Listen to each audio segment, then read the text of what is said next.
தசம பாகம் காணிக்கையை குறித்து இயேசு பேச சொல்லிக்கிட்டே இருக்கார் 2 நாளாக. அந்த தசம பாகம் காணிக்கையை குறித்து நான் ஜனங்களுக்கு என்ன சொன்னனோ அதையே நீ இந்த காணொளி மூலியமாக சொல்லுங்கிறார். அப்போ இயேசுகிட்ட கேட்டேன் நான், ஆண்டவரே நீங்கள் தசம பாகம் காணிக்கையை ஒழிய பண்ணிட்டீங்க, அப்புறம் எப்படி இப்போ இருக்கவங்கெல்லாம் எல்லா சபையை வச்சுக்கிட்டு தசம பாகம் கொடுங்க காணிக்கை கொடுங்க அப்படின்னு சொல்லி கேட்குறீங்க, என்னப்பான்னு நான் கேட்டேன். அவர் சொன்னார், தசம பாகம் காணிக்கை யாருக்கு கொடுக்க சொல்லியிருந்தேன்? நியாயப்பிரமாணத்தில் திக்கற்றவன், விதவை, பரதேசி, லேவியன். லேவியன்கிறவன் ஊழியக்காரன். இப்போ லேவியன்னு ஒருத்தர் இருக்கானா? இல்லை. ஆனால் திக்கற்ற பிள்ளை, விதவை, பரதேசி இருக்காங்களா? ஆமாம், இருக்காங்க. அப்போ லேவியன் இந்த உலகத்துக்குரியவன் அல்ல. உலகத்தை அவனை நீக்கிட்டேன். 12 கோத்திரத்தில் உலகத்தை சாராதவன் ஆக்கிட்டேன். அவனே இப்போ இல்லை. அவன் இருந்து ஒரு தசம பாகம் காணிக்க கேட்டால் சரி, அவனே இல்லை, அவனே ஒழிய பண்ணிட்டேன், நானே லேவியன் ஆகிட்டேன் அப்படின்னு சொன்னார். சரிங்கப்பா, இதை கொஞ்சம் விளக்கமாக சொல்லுங்கப்பான்னு கேட்கும்போது இருதயத்தில் போதிக்கிறாரு. ஏன் தசம பாகம் காணிக்கை ஒழிய பண்ணினேன்னா, இஸ்ரவேல் ஜனங்கள் எப்பயுமே அடிமைப்பட்டு போனவர்கள் அல்ல. அவர்கள் தேவ பிள்ளைகள், தேவனால் தேர்ந்தெடுக்கப்பட்ட சமூகம். அந்த சமூகம் எந்த நாட்டுக்கு அடிமையாக இருக்காது. ஆனால் நான் பிறந்து வந்தப்போ, இயேசு பிறந்திருக்கப்ப ரோமுக்கு இவர்கள் அடிமைப்பட்டு கிடக்கிறாங்க, ரோமுக்கு அடிமைப்பட்டிருக்காங்க. அப்போ இவங்களுக்கு கொடுக்கப்பட்ட 10 எடுத்து திக்கற்றவன், விதவ, பரதேசி, லேவியனுக்கு கொடுக்கணும், உன் வரத்தில் எல்லாம் கொடுக்கணும்னு சொல்லி வச்சுருந்தது. அந்த வரத்தில் அந்த ஜனங்கள் சரியாக செய்யாதனால தான் அந்த நாடு அடிமைப்பட்டு போனது, ரோமுக்கு கீழே அடிமையானது. ஏன்னா அவங்க நீதியை விட்டு விலகி போனாங்க, அதனால இன்னொரு தேசத்துக்கு அவங்க அடிமையானாங்க. அப்போ இவர் வரும்போது இவங்க இங்கே 10 எடுத்து திக்கற்றவன், விதவ, பரதேசிக்கும் கொடுக்கணும், ரோமுக்கும் இவங்க வரி கட்டணும். ஒரு நாட்டுக்கு அடிமைப்பட்டதுனால அதிகமான வரியை அவங்களுக்கு கொடுக்கணும். அப்போ என்னுடைய மக்கள் ஜனங்கள் என்னன்னா வரி கட்டியே செத்து போயிடுவாங்க, வரி கட்டியே போயிடுவாங்க. அவங்க நாடு முன்னேற ஆகாததுக்கு காரணமாகும்.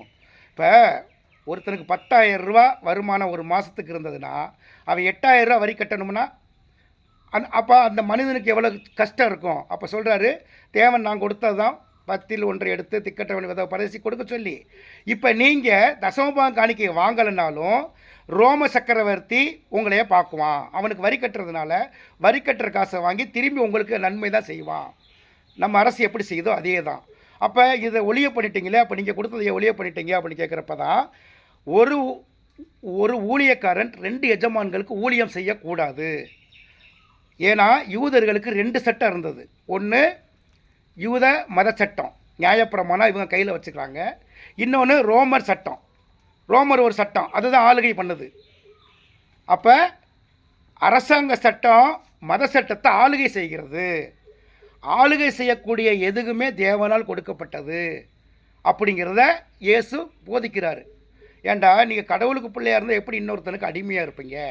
அப்போ நீங்கள் வச்சுருக்க இந்த ஆலயமோ ஆலயத்தில் இருக்கக்கூடிய உங்கள் நிர்வாகமோ தேவன் கொடுக்கலை, அது சாத்தான் கொடுத்தாருன்னு இயேசு ஒரே அடிக்கிறார். மத சட்டத்தை தேவன் கொடுக்கலை. அப்போ தேவன் கொடுக்காத ஒரு மத சட்டத்தை நீங்கள் வச்சுக்கிட்டு எங்கள் ஜனங்களை, என் பிள்ளைகளை, இஸ்ரவேல் சமூகத்தை நீங்கள் வதக்குறீங்க, வாட்டுறீங்க, அவங்கள வாழ விடாமல் செய்கிறீங்க, அவங்கள கொலை பண்ணுறீங்க அப்படின்னு சொல்லிட்டு தான் இனி நீங்கள் தசம பாகம் காணிக்கை கொடுக்க வேண்டாம். தசம பாகம் காணிக்கை எதுக்கு கொடுக்குறீங்க? தேவனுடைய பேரை சொல்லி ஒரு ஆலயத்தை கட்டி அது இருக்கிறதுனால தானே நீங்கள் அதை கேட்குறீங்க. அதனால் இது ஒரு கல்லின் மேல் கல்லில் அதைப்படி இடித்து போடுவேன்னு சொல்கிறார். ஆலயத்தை வச்சிருக்கனால தான் அவன் இது கேட்குறான். அப்போ என்ன பண்ணுறாங்க? இயேசுவை குற்றம் சாட்டி அவரை கொண்டு போய் குற்றவாளி கூண்டில் நிப்பாட்டுறாங்க. யாருக்கிட்ட போகிறாங்க? நீதி கேட்டு நீதிமன்றம் யாரை தேடுறாங்க? ரோம சக்கரவர்த்தியோட ஆளுகைக்கு உட்பட்ட ஆளுநர் பிலாத்துக்கிட்ட கொண்டுட்டு போகிறாங்க.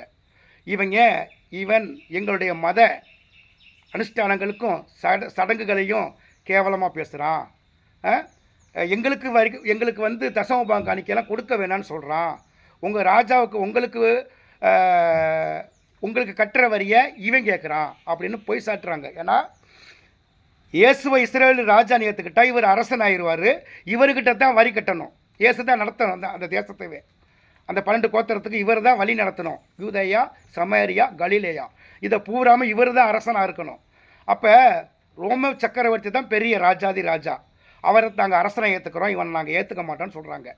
அப்போ இயேசுவை கூட இது என்ன பண்ணுறாங்க, விவாதம் பண்ணுறாங்க இயேசுவோட விவாதம் பண்ணுறப்ப, நீங்கள் எங்கள் தேசத்தை வந்து பிடிச்சிக்கிட்டீங்க, இந்த தேசம் உங்களுக்கு அடிமையாக இருக்குது, இது கடவுளின் தேசம், கடவுளோட ஜனங்கள் எப்படி மனுஷனுக்கு இன்னொரு மனிதனுக்கு அடிமையாகுவாங்க, இவங்க ஆளுகிற ராஜாவை, இவங்க ஆளுகிற தேவனைத்தான் எங்கள் கடவுள்னு சொல்கிறாங்க, அப்புறம் எப்படி உங்களுக்கு அடிமையாக இருக்காங்க, எங்கள் தேவன் ஆளுகிற தேவனாக இருக்கிறார், நாங்கள் யாருக்கும் அடிமை இல்லைன்னு இவங்க சொல்கிறாங்கன்னு அந்த பிளாத்து கூட கேட்டுக்கிட்டே வராங்க.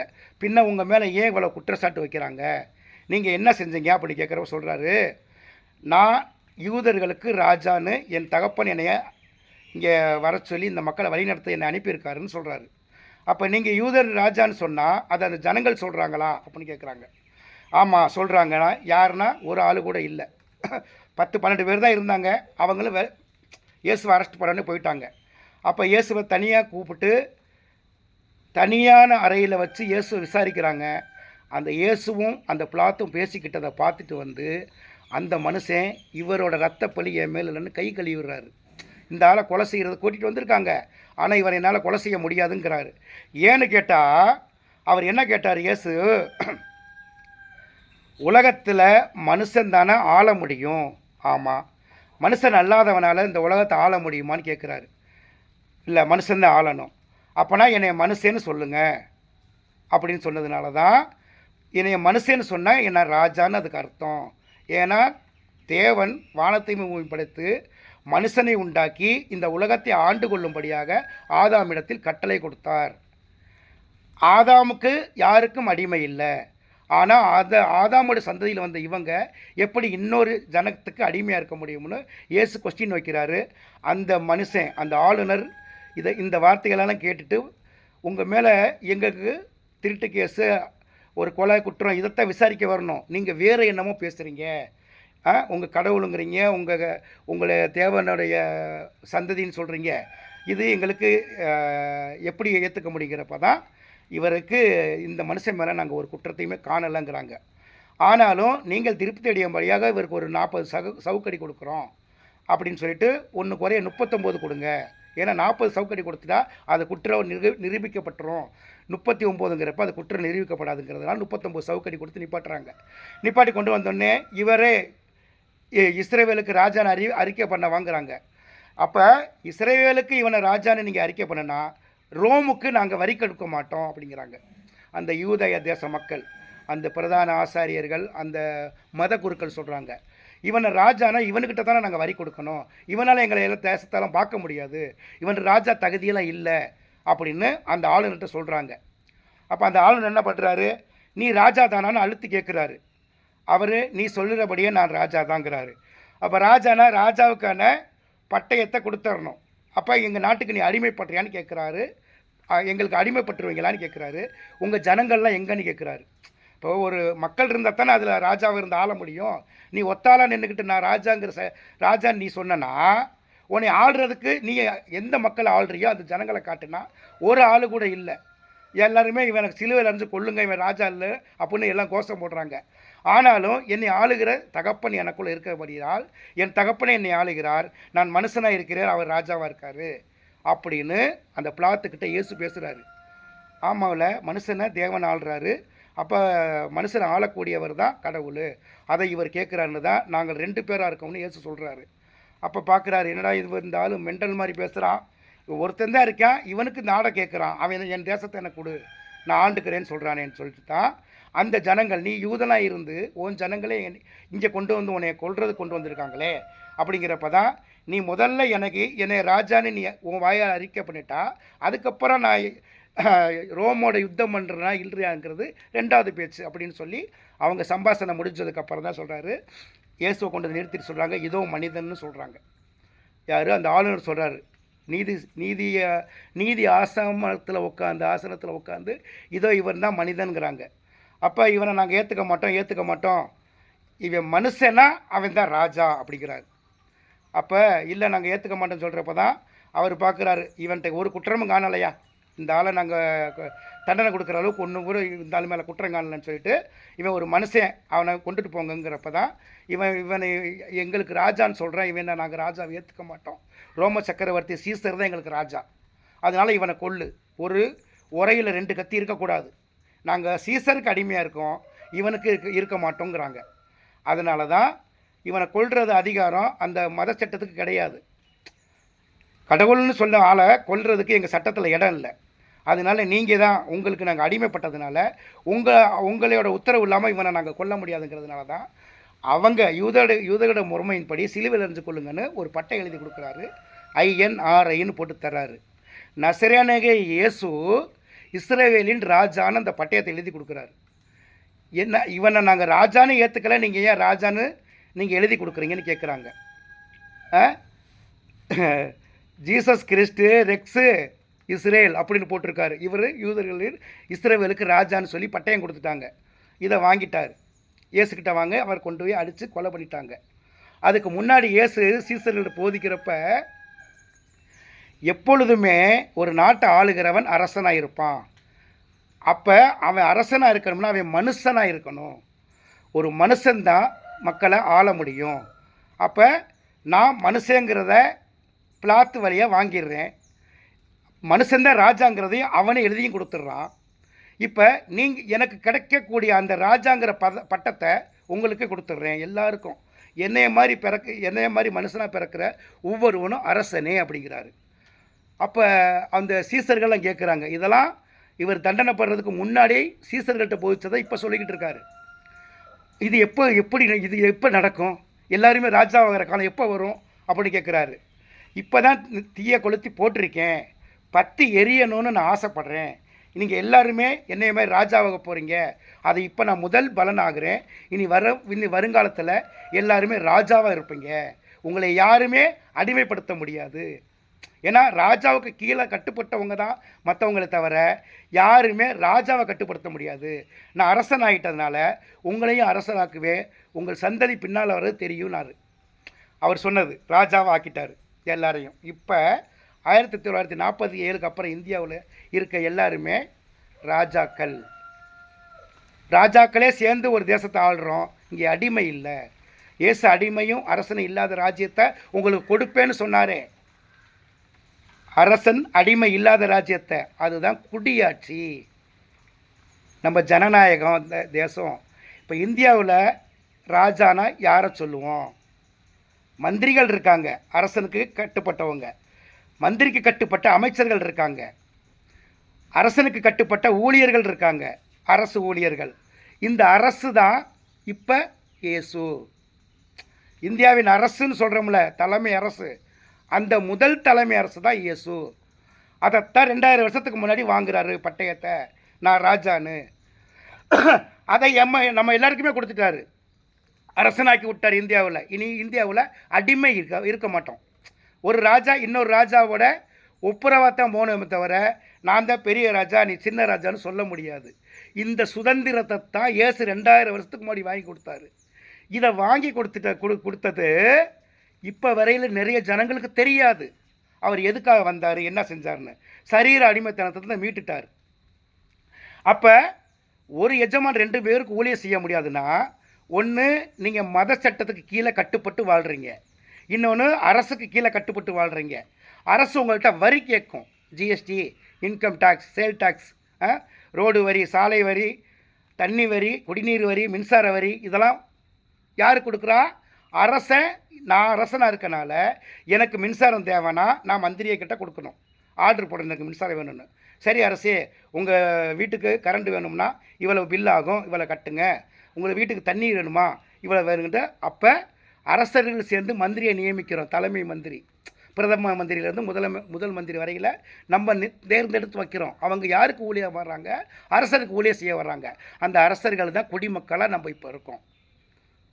இப்போ இந்தியாவில் அரசன்னா இப்போ ஒரு ஆள் தான் ராஜாவாக இருந்த காலம் மாறி எல்லாருமே ராஜாக்கள், எல்லாருமே அரசன். அப்போ உங்களை யார் ஆள முடியும்? நீயே உன்னை ஆளக்கூடும். அப்படிங்கிறத தான் 2000 வருஷத்துக்கு முன்னாடி இயேசு அரசனுங்கிற அந்த பட்டத்தை வாங்கி நமக்கு கொடுக்குறாரு. அதே நமக்காக அவர் பலியானது. இல்லைனா என்னுடைய அப்போ தான் இயேசு சொல்லுவார், நான் ஒரு ராஜ்யத்தை உங்களுக்கு கொடுப்பேன், அந்த ராஜ்யத்துக்கு முடிவு வராது. என்னுடைய ராஜ்யத்துக்கு முடிவே இருக்காதுன்னு சொல்லுவார். அந்த ராஜ்யம்தான் ஜனநாயகம். அரசர் அடிமை ராஜாக்கள்கிட்ட இருந்து அடிமை மக்களை மீட்டு எல்லோரும் ராஜா ஆக்கிட்டார். இனி இந்தியாவை இனிமேட்டு வந்து சுதந்திர நாடாக இருக்கக்கூடாது, இன்னொரு நாட்டுக்கு அடிமையாக இருந்து நம்ம அடிமையாக இருக்கலாம், இன்னொரு நாள் நம்மளை அரசனாக்கலாம், அரசனு கீழே நம்ம கட்டுப்பட்டு வாழலாம் அப்படிங்கிற ராஜ்யம் இனி இந்த உலகத்துக்கு வராது. இப்போ இயேசு எதுக்கு பலியானாருங்கிறது தெரியுதா? எல்லாரையும் அரசராக்கிட்டார். இப்போ இந்தியாவில் இருக்கக்கூடிய எல்லாருமே அரசராக இருக்கும்போது யாருக்கு யாரை அடிமையை சொல்ல முடியும்? மாட மாளிகையில் படுத்திருக்க ஒரு அரசர் தான், பிளாட்பாரத்தை தெருவோட துண்டை விரித்து படுத்திருக்கவரும் இந்தியாவோட அரசர் தான். இப்போ பார்த்தியா அவர் வாங்கின சுதந்திரத்தை யாருக்கிட்ட கொடுத்தாருன்னு? இனி இல்லைங்க, பழைய காலம் மாதிரியே ராஜராஜ சோழன் அரசனாக இருந்தார், அவருக்கு ஜனங்கள் குடிமக்களாக இருந்தாங்க, அந்த ராஜ்யத்தை மறுபடியும் கொண்டு வரணும்னு இனி நடக்காது. அந்த ராஜ்யம் இனி வரவே வராது. இதுதான் இயேசு கொடுத்த என்னுடைய ராஜ்யத்தை உங்களுக்கு தருவேன்னது. எல்லாரும் எல்லாருக்கும் சமம். இதுதான் சமநிலை பிரமாணம். அவன் தன் தன் பாடுக்கேற்ற மாதிரி நீங்கள் வாழ்வீங்க. 1000 ரூபா சம்பாதிக்கிறவனு ராஜா தான், 1000 கோடி சம்பாதிக்கிறவனு ராஜா தான். இந்த இந்த நற்செய்தியை தான் கொண்டு வந்து கொடுத்தாரு. இப்போ நம்ம இந்த சுதந்திர நாட்டில் இருந்துக்கிட்டு 2000 வருஷத்துக்கு முன்னாடி இயேசு எதுக்கு வந்தானே தெரியாமல் இன்னமும் போய் நீங்கள் தசமபாகம் காணிக்க கொடுக்குறீங்க. நான் அப்படியே சொன்னேன், ராயனுக்கு கொடுக்க வேண்டியதை ராயனுக்கு கொடுங்கள். அந்த ராயன் யார்? அரசு. அரசு யார்? அரசன். அரசன் யார்? முதல் குடிமகன். நமக்கு அரசர் பதவியை வாங்கி கொடுத்த மூத்த அரசர் இயேசு. நம்மளும் அவரோட ஈக்குவலான அரசர்கள் தான். இப்போ நம்ம அரசை வந்து இயேசுவை பார்த்தோம்னா நம்மளுடைய தசமபாக காணிக்கை எங்கே கொண்டு போய் கொடுப்போம்னா அரசனுக்கிட்ட கொடுப்போம், அரசுக்கிட்ட கொடுப்போம். கரெக்டாக இன்கம் டேக்ஸ் கட்டுவோம், சேல் டேக்ஸ் கட்டுவோம், அரசு போடுற வரிகளை தடை பண்ணாமல் கட்டுவோம். அன்னைக்கு இயேசு 10ல் 1 காணிக்கையை தான் கொடுக்க சொன்னார். இன்றைக்கி 1 லட்ச ரூபாய்க்கு 18,000 ரூபா டேக்ஸ் கிடைக்கிறாங்கன்னா 18% கொடுக்குறாங்க. 100க்கு 10ல் 1 இல்லை, 10ல் 18 கட்டுறோம் நம்ம இந்தியாவில். அப்போ 10ல் 1 கொடுத்தா கட்டுப்படி ஆகாது. 18%, 12% ஜிஎஸ்டி வரி கட்டுறோம்ல, இதுதான் அந்த தசமபாகம் காணிக்க. அப்போ இது நீங்களோ உங்களுடைய தர்மத்தை வலதுகை செய்கிறது இடதுகை அறியாமல் செய்யுங்கள்னு இயேசு சொல்கிறது என்னென்னா, நம்ம அரசுக்கு கட்டக்கூடிய வரி எங்கே போய் சேர்ந்தது உங்களுக்கு தெரியுமா? அனாதை ஆசிரமத்துக்கு போகும், பள்ளிக்கூடங்களுக்கு போகும், பொது நிவாரணத்தில் போகும், எல்லா மக்களுக்கும் போகும். நீ கொடுக்குற ஒரு 1000 ரூபா தசம பாகத்தை உன் கைப்பட கொடுத்துட்டேன்னா, இவன் பாவம், இவன் ஏழையாக இருக்கான், இவனுக்கு ஒரு 10,000 ரூபா கடன் உதவி செஞ்சனா வலதுகை செய்கிறது இடதுகை அறியும். நீ உன் பெருமைக்கு அதை செய்வ. அரசுக்கிட்ட கொடுத்துட்டேன்னா, அரசனா இயேசுக்கிட்ட நீ கொடுத்துட்டேன்னா உனக்கு தெரியாது. நீ வலதுகை செய்கிறது இடதுகை நீ அறிய மாட்ட. நீ 1 லட்சம் கோடியே கொடுத்தாலும் அது எங்கே போய் சேருதுன்னா அரசு வாங்குறத மக்களுக்கே திருப்பி கொடுப்பாங்க, அரசர்களுக்கே திருப்பி கொடுப்பாங்க. அப்போ முதலாவது மனிதனும் முதலாவது அரசனுமானவர் தான் ஜனநாயகத்தை முத விதைச்சவர் இயேசு. எல்லாருக்குமே எல்லாமே பொது. இங்கே ஆண்டானும் இல்லை, அடிமையும் இல்லை. ஆளுகிறவர் நீங்கள், உன்னை நீயே ஆளுவ, உனக்கு நீயே ராஜா, உனக்கு நீயே மந்திரி, உனக்கு நீயே ஜனங்கள், நீயே பொதுமக்கள். இப்படி இந்த ராஜ்யத்தை கொடுக்கத்தான் 2000 வருஷத்துக்கு முன்னாடி வந்தார். அதனால தான் பழைய முறைமையின்படி அந்த யூத மார்க்கத்தை அவர் அந்த யூத சடங்குகளையும் அந்த சட்ட திட்டத்தையும் அழிக்கிறார். ஏன்னா ஒருத்தன் அரசன் ஆகிட்டானா அவனுக்கு அடிமை வேணும்ல. இப்போ நான் சொன்னது புரியுதா? இயேசுவை ராஜான்னு சொல்லிட்டா அவர் ஆள்றதுக்கு ஆள் வேணும்ல. யாருமே இல்லை. ஆனால் அவர் ஒத்தாளுக்கு எப்படி ராஜான்னு கொடுத்தாங்க? அன்னைக்கு காலகட்டத்துக்கு இயேசுவோட காலத்தில் ஒரு ராஜான்னு இருந்தால் ஒரு 5000 பேராவது அவனுக்கு ஜனங்கள் அடிமைகள் இருக்கணும். அப்போ தான் ராஜா ஆர்டர் போடுவார், அடிமைகள் அவருக்கு ஊழியம் பண்ணுவாங்க, போருக்கு போகணுன்னு வருவாங்க. இவர் ஒரு ஆளையாவது இந்த மனுஷனுக்கு நான் ராஜா, இவன் என்னோட அடிமைன்னு காட்டினாரா? இல்லை. அதைத்தான் இப்போ கொடுத்துருக்காரு.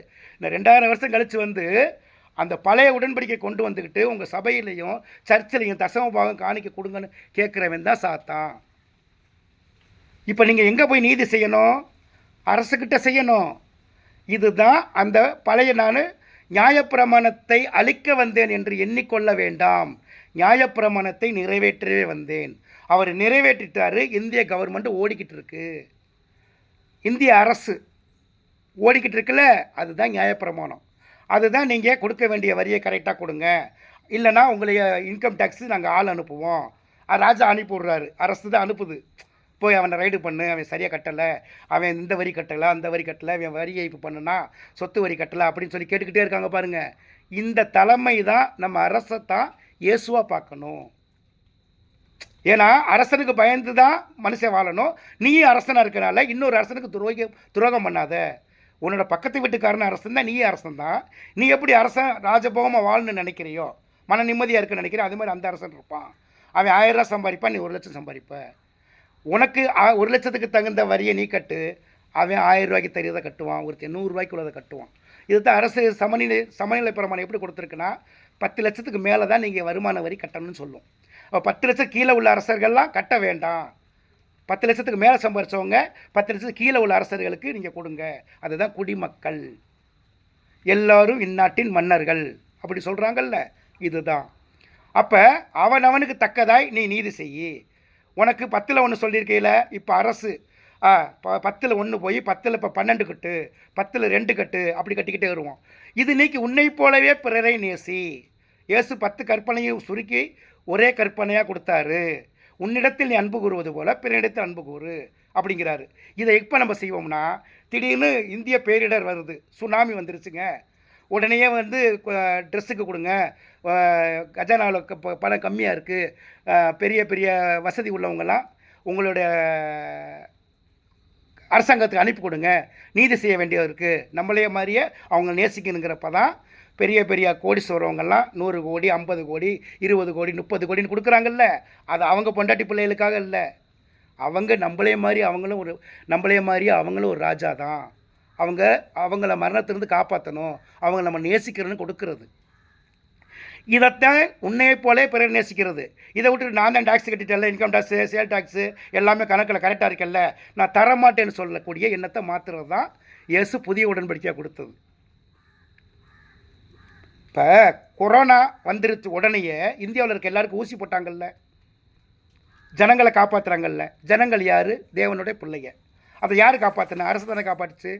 எந்த சபையிலையாவது நாங்கள் கொரோனா ஊசி போடுறோம், எங்கள் சபை மக்களுக்கு நாங்கள் ஊசியை போட்டு காப்பாற்றிக்கிறோம் அப்படி சொல்லியிருக்கேன், கேட்டிங்களா?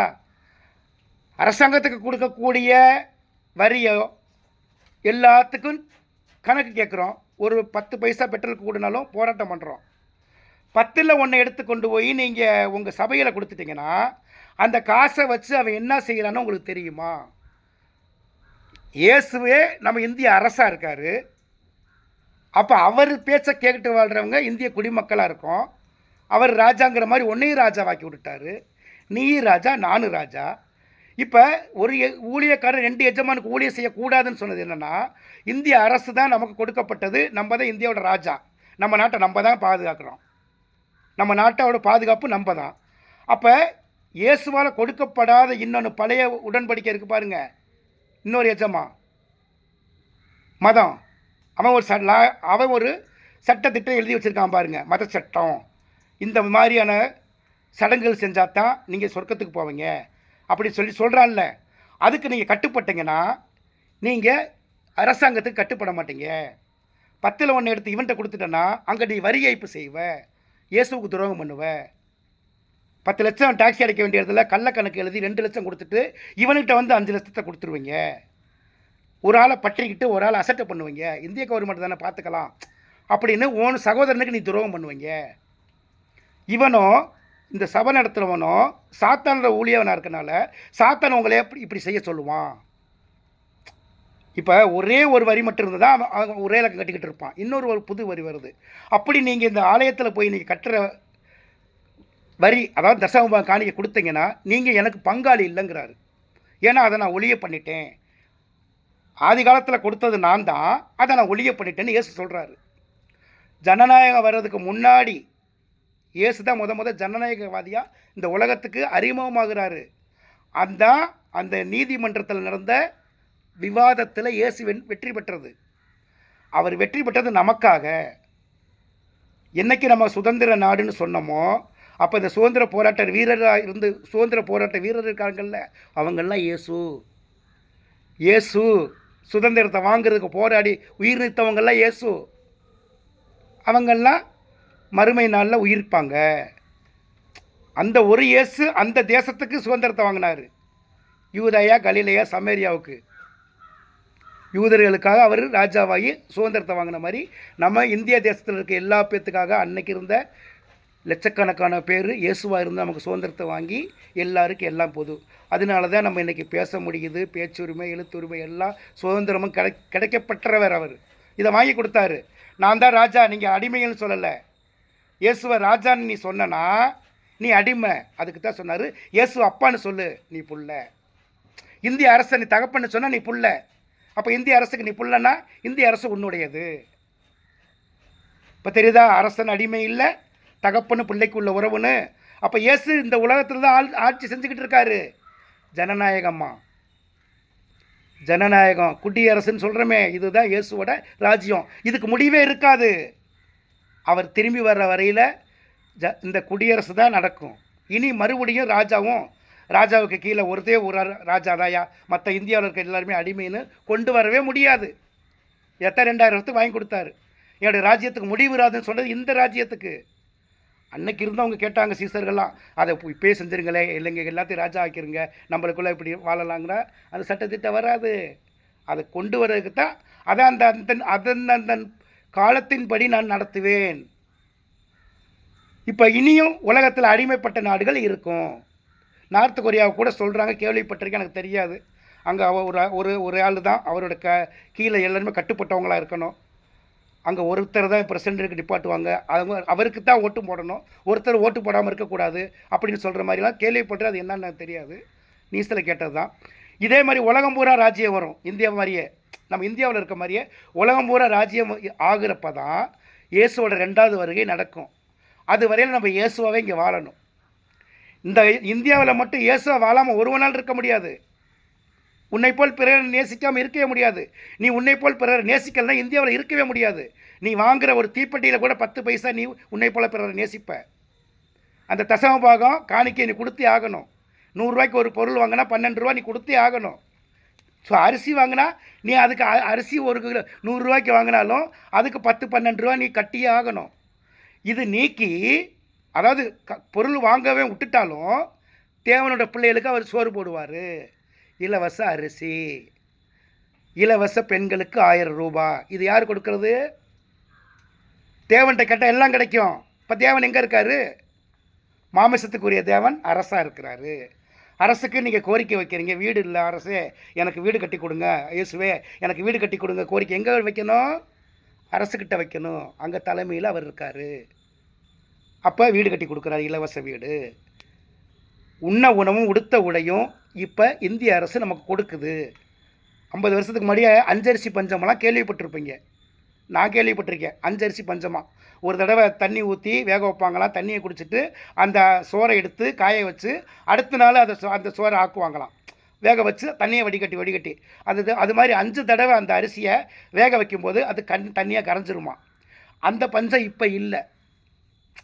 அன்னைக்கு ஜனங்கள் கம்மியாக இருக்கப்பயே பஞ்சம் இருந்தது. இயேசுவோட காலத்தில் எவ்வளவு ஆயிரக்கணக்கான பேர் இருக்கப்பே பஞ்சம் இருந்தது. இன்றைக்கி கோடான கோடி பேர் இருக்கோம், நம்மளுக்கு ஏன் பஞ்சம் இல்லை? இலவசமாக அரிசி வாங்கி சாப்பிட்றோம்ல, இலவசமாக. அதை இன்னொரு ராஜா நமக்கு கொடுத்தாரு. வலது கை செய்கிறது இடது கை அறியுதா? அறியாது. அப்போ தேவனுக்கிட்ட நீங்கள் எதை கேட்குறீங்களோ அதை அரசுக்கிட்டேருந்து வாங்கிக்கிறீங்க. இது சரீரத்துக்கு. முதல்ல சரீர விடுதலை கொடுத்தாரு. பழைய உடன்படிக்கை சரீரத்துக்கு இருந்த உடன்படிக்கை ஊட்டுட்டு இப்போ நம்ம இருக்கக்கூடியது ஆத்மாவின் மீட்பராக இருக்கார். ஆத்மா மீட்பர் வந்து சரீரத்துக்கு விடுதலை கொடுத்துட்டாரு. உண்ண உணவும் உடுத்த உடையும் கொடுத்துட்றாங்க. எது? நம்ம அரசு. நம்ம அரசுன்னு சொல்கிறதா இது இயேசு. அரசு கடவுளின் ஊழியம் அப்படின்னு ஆங்கிலத்தில் பெங்களூரில் அந்த ஒரு அரசு மக்களவை கூடக்கூடிய சட்டமன்றம் கூடக்கூடிய அந்த இதில் பார்த்தேன். Government is god servant. அதில் எழுதியிருக்கு. பெங்களூரில் இருக்கவங்க போய் பாருங்கள். Government is god servant. அரசு யாருக்கு வந்து ஊழியம் பார்க்குதுன்னா கடவுளுக்கான். அப்போ மனுஷனை என்னன்னு சொல்கிறாங்க? கடவுள்னு சொல்கிறாங்க. இயேசு என்னன்னு சொல்கிறீங்க? கடவுள்னு சொல்கிறீங்க. அரசு அரசர்களுக்கு ஊழியம் பண்ணுது. கடவுள் அரசர், நீயும் அரசர், நானும் அரசர். இப்போ நீங்கள் வந்து ரெண்டு ரெண்டு ஊழியம் பண்ணுறது, ஒன்று உங்கள் மதத்தில் சொல்லக்கூடிய அந்த சட்டத்திட்டத்துக்கு நீங்கள் கட்டுப்பட்டு தசமபாணியை காணிக்க கொடுத்தீங்கன்னா அரசுக்கு நீங்கள் என்ன பண்ணுவீங்க, ஏமாற்றுவீங்க. அரசு, அதாவது இயேசுவை நீங்கள் ஏமாத்துறீங்க. அரசுக்கு நீங்கள் முழுசாக செஞ்சிட்டிங்கன்னா இது தேவனால் கொடுக்கப்படாதது.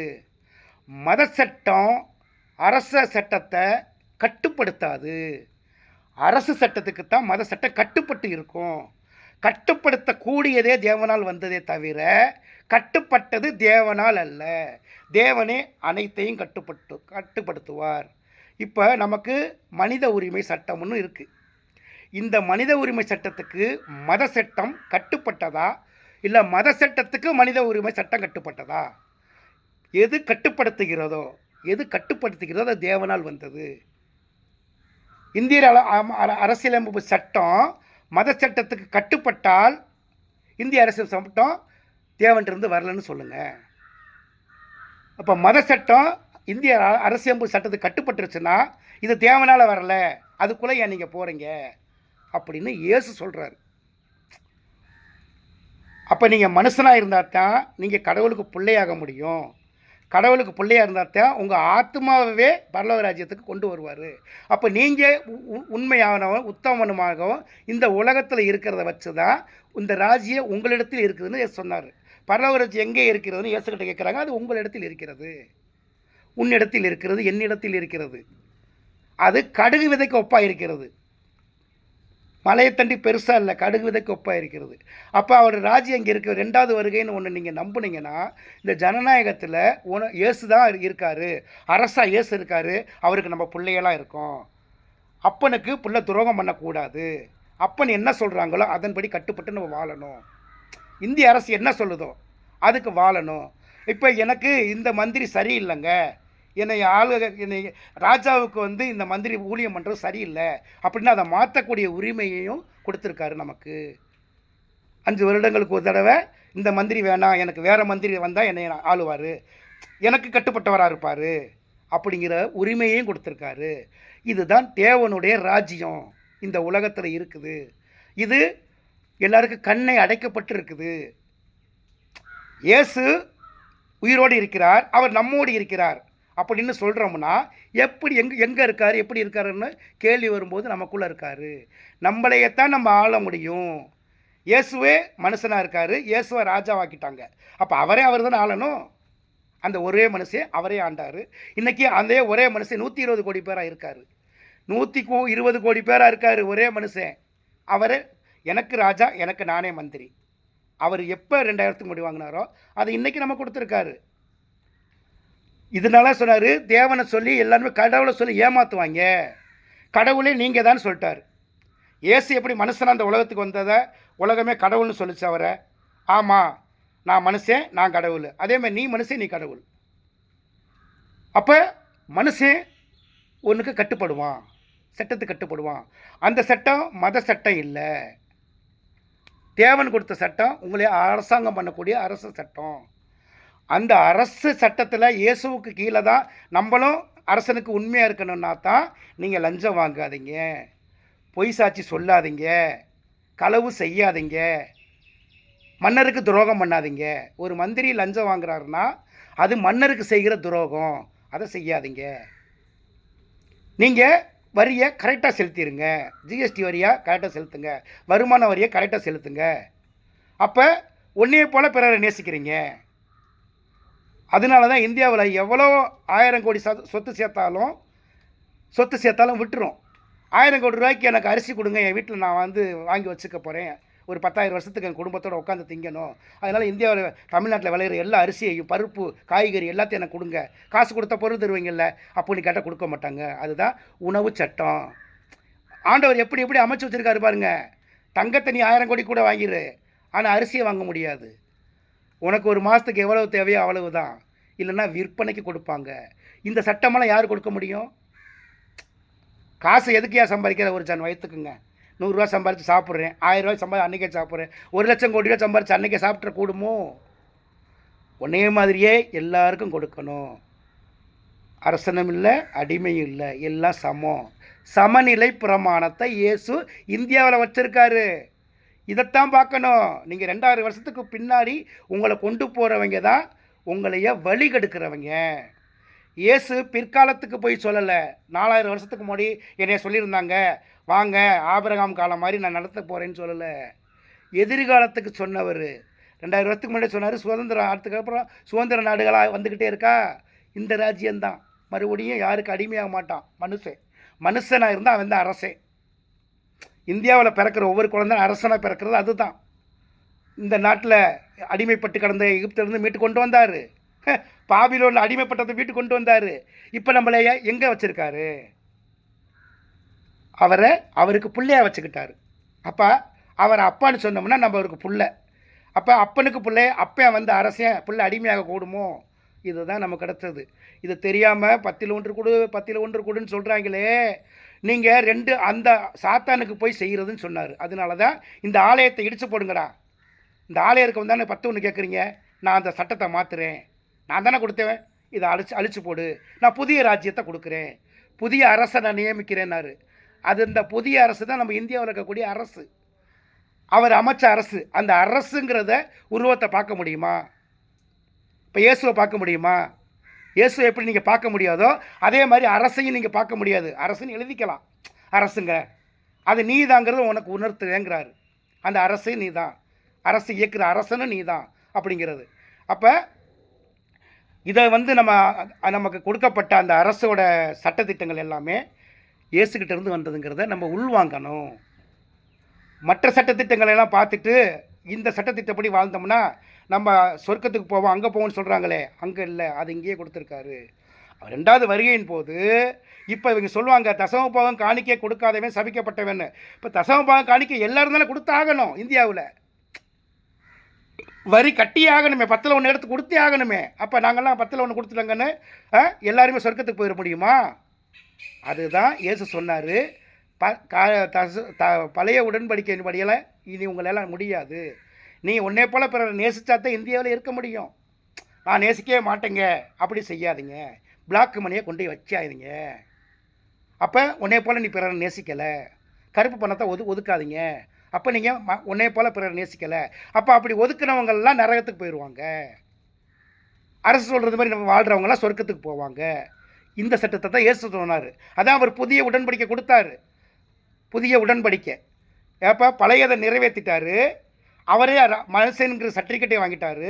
மனுஷன் தான் அரசனாக முடியும்னு அவருக்கு சர்டிஃபிகேட்டு வாங்கிட்டார் ஐயன் நாரையின்னு. அதை யார்கிட்ட கொடுத்தாரு? உலக மக்கள் எல்லாத்துக்கும் கொடுத்தாரு. அதை ஏற்றுக்கிட்டவங்கெல்லாம் அவருக்குள்ள பிள்ளையாகுவாங்க. அந்த புதிய உடன்படிக்கை ஏற்றுக்காதவங்கெல்லாம் அவருக்கு அடிமையாக இருப்பாங்க. அடிமையாக இந்த உலகத்தில் இருந்தனா உனக்கு கூலி மட்டும்தான் கொடுப்பாரு. ராஜ்யத்தில் இடம் தர மாட்டார். அவருக்கு பிள்ளையானா தான் ராஜ்யத்தில் நம்மளுக்கு இடம் உண்டு. இப்போ 2 விதமானுக்கு ஊழியம் பண்ணாதீங்க. அரசுக்கு கட்ட வேண்டிய வரியை கட்டுங்க. தீப்பெட்டி வாங்கினா கூட 10 பைசா நம்ம டேக்ஸி அடைக்கிறோம்ல, இன்கம் டேக்ஸ், சேல் டேக்ஸு, இதெல்லாம் கட்டுங்க. மனசை நீங்கள் தான் மாற்றிக்கணும். இதுக்கு முன்னாடி எவ்வளோவெல்லாம் அதான் சக்கையன்னு ஒருத்தனை ஒரு குள்ளை மரத்து மேலே இருந்தான். சக்கையை இங்கே இறங்கி வாயா, உன் வீட்டில் சாப்பிட்றேன்னு சொன்னார் இயேசு. அவனுக்கு சந்தோஷம் தாங்க முடியல. ஏன்னா அவன் அதிகமாக லஞ்சம் வாங்குறவன், வரிக்கு மேலே வரி வாங்கினவன், எக்ஸ்ட்ரா வாங்கினவன், நிறைய சொத்து சேர்த்துட்டான். ஆண்டவரே நீங்கள் வந்து சுத்தமானவரில், அதனால் நீங்கள் வீட்டுக்கு வர்றதுக்கு நான் பாக்கியவானு, நீங்கள் சாப்பிடணும், என் சொத்தில் பாதியை தரேன்னு சொல்லிட்டான். அநியாயமாக சமைச்சான், நாளத்தனையாக தரேன்னு சொல்லிட்டான். அப்போ அன்னைக்கு அவன் சொன்ன அதே வார்த்தை இன்றைக்கி நடக்கணும். அப்போனா தான் இயேசு ஜீவன் உள்ளவருங்கிற நீங்கள் நம்பணும். இப்போ ஒரு அரசு ஊழியர் இருப்பார். அரசு ஊழியர் அவர் லஞ்சம் வாங்கியிருக்காரு ஒரு 10 லட்சம். அப்போ அவர் மனம் திரும்பிட்டார். ஆண்டவரை நம்ம ஏற்றுக்கலான்னு. ஆண்டவரே நான் 10 லட்சம் லஞ்சம் வாங்கிட்டேன், உங்களை ஏற்றுக்கிட்டேன், நான் வஞ்சிச்சிட்டேன், சாத்தான பேச்சை கேட்டு மற்றவங்க ஜனங்களுக்கு போக வேண்டிய காசெல்லாம் நான் லஞ்சமாக வாங்கி பாவம் பண்ணிட்டேன், அதை நான் நாளத்தினே தரேன், 40 லட்சமாக நான் கொடுத்துட்றேன். அது நீக்கி எனக்கு 1 கோடி ரூபா சம்பளம் நான் வாங்கியிருந்தேன்.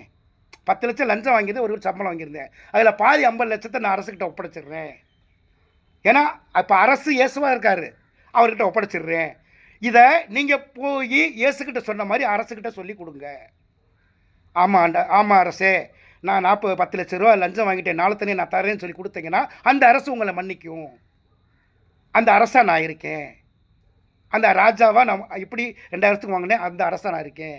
இப்போ ஒருத்தன் திருட்டிட்டவன் போய் குற்றத்தை ஒத்துக்கிறான், நான் இப்படி திருடிட்டேங்க, 1,00,000 ரூபாய் திருடிட்டு வந்துட்டேன், எனக்கு பாவம் எனக்கு தெரியுது, அடுத்தவங்க சொத்தில் மண்ணள்ளி போட்டு அதனால ஒரு குடும்பம் அழிஞ்சு போயிடுச்சு, எனக்கு வேதனையாக இருக்குது, எனக்கு தண்டனை கொடுங்க, நான் 4,00,000 கொடுத்துட்றேன், சம்பாரித்து கொடுக்குறேன் அப்படி சொன்னால் அரசு மன்னிக்கும்.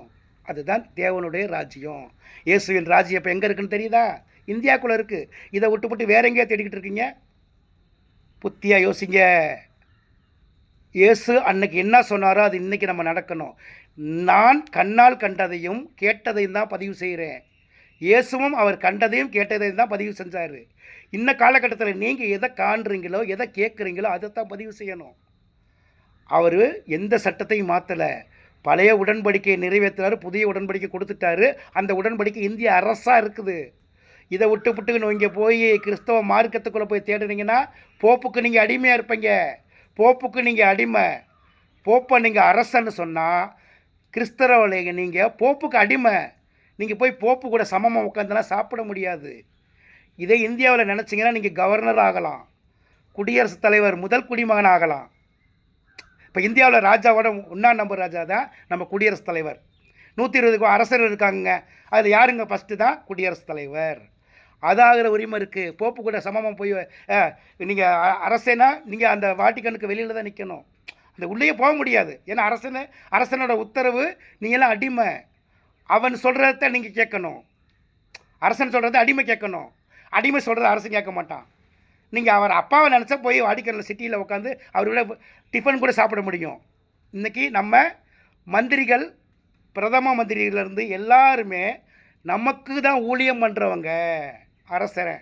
அதே மந்திரி ஆகலைன்னா அவர் அரசனாக ஆகிடுவார். நேற்று மந்திரியாக இருந்தவர் இன்றைக்கி அரசனாக இருக்கார்.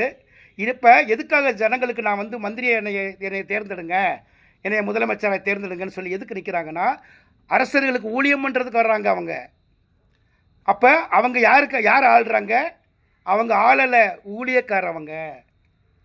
அவங்க தான் சீடர்கள். அரசு இயேசுனா மந்திரிகள்லாம் சீடர்கள், அமைச்சர்கள்லாம் இயேசுவின் சீடர்கள். அன்னைக்கு என்ன நடந்ததோ அது இன்னைக்கு நடக்கும். அவர் வார்த்தை ஒருபோதும் அழிஞ்சு போகாது, ஒளிஞ்சு போகாது. அது எப்பயுமே மனிதனுக்கே இருக்கும், மனுஷனுக்கிட்டே இருக்கும். நம்ம தான் கண்ணை அடைச்சிக்கிட்டு வேற இலக்கம் போய் சாமியை தேடுறோம், கடவுளை வேற இலக்கம் தேடி போயிடுறோம். ஏன்னா உங்கள் இருதயத்தில் கடவுளை பற்றி வேற ஒருத்தன் போதிக்கிறான் அப்படின்னா அவன் வந்து உங்கள் கற்பனை கெட்டாதவன்னு சொல்கிறான். ஆனால் இயேசு மனுஷனாகவே வந்தார், மனிதனுடைய மலஞ்சலம் கழிச்சவராக இருந்தார், சோறு தின்னவராக இருந்தார், எல்லாமே மனுஷனாகவே இருந்தார். கடைசியில் அவர் ஆத்மா உயிர்ப்பிக்கப்பட்டதுங்கிற நம்புகிறவங்க தான் அவர் ஆத்மா உயிர்த்தார் அப்படிங்கிற நம்பும் போது தான் இயேசுக்குள்ளே ஒரு மனுஷன் ஐக்கியமாகறான். அப்போ உலகத்தில் நீ மனுஷனாக வாழ்ந்தாலே உன் ஆத்மா சுத்தமானதாகும், சுத்தமான ஆத்மா தேவனுக்கு போய் சேரும். இந்த நீதியை சொல்லி சொன்னார். நான் கண்டதையும் நான் அவரிடத்தில் கேட்டதையும், ஆத்மாவோட சாப்பாடு அவர்கிட்ட சாப்பிட்டுட்டு உலகப்பிரகமாக இருக்க இந்த ஜனங்களுக்கு சொல்லி சொன்னதையே நான் பதிவு பண்ணுறேன். நான் கண்டதையும் கேட்டதையும், கேட்டது தேவனிடத்தில், கண்டது நம்ம டிவியில் உலகத்தில் நடக்கிறத காண்றோம். அவர்கிட்ட கேட்டோம். அவர் சொல்கிறாரு, இந்திய அரசு நான், நீ. இந்தியாவோட அரசு யாருன்னா நானும் நீயும். இதே மாதிரி 120 பேர் சொல்லுவாங்க. முதல் அரசன் நான் எப்படி முதல் அரசன் ஆனேனோ அந்த அரசரோட பதவியை உங்கள் எல்லாருக்குமே கொடுத்துட்டேன். ஏன்னா நான் ராஜாவானாலும் உங்களை பிள்ளையாக்கிட்டேன், நீங்களும் ராஜாக்களே அப்படின்னாரு. இந்த சத்தியத்தை தான் சொன்னார். 2 நாளாக ஓட்டிக்கிட்டே இருந்துச்சு. இன்றைக்கி நல்லா மழை பெய்கிறனால ஆண்டவராக பார்த்து இந்த சத்தியத்தை சொல்லியிருக்காரு. நான் சொல்கிறேன், ஏற்றுக்கங்க. இனி 2 பேருக்கு நீங்கள் தசமபாகம் காணிக்க கொடுக்காதீங்க. நம்ம அரசு தான் இயேசு. அவர் அதிலிருந்து நம்ம ஏமாற்றினா தேவனவே நம்ம ஏமாத்துறது, கடவுளை ஏமாத்துறது. அரசுக்கு செலுத்த வேண்டியதை முறையாக செஞ்சால் தான் உன்னை போல் பிறரை நேசிக்க முடியும். இல்லை என்றால் நாம் பாவிகளே.